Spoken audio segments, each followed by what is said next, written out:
हाँ जी बिलाल भाई, एक ताड़ा टिकटॉक ते शेर मशहूर होया अकल ते इश्क वाला। वो जी जी अहमद भाई।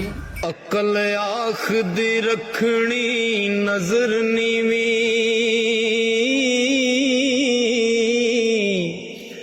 इश्क आख दा वेखना चाहिदा है।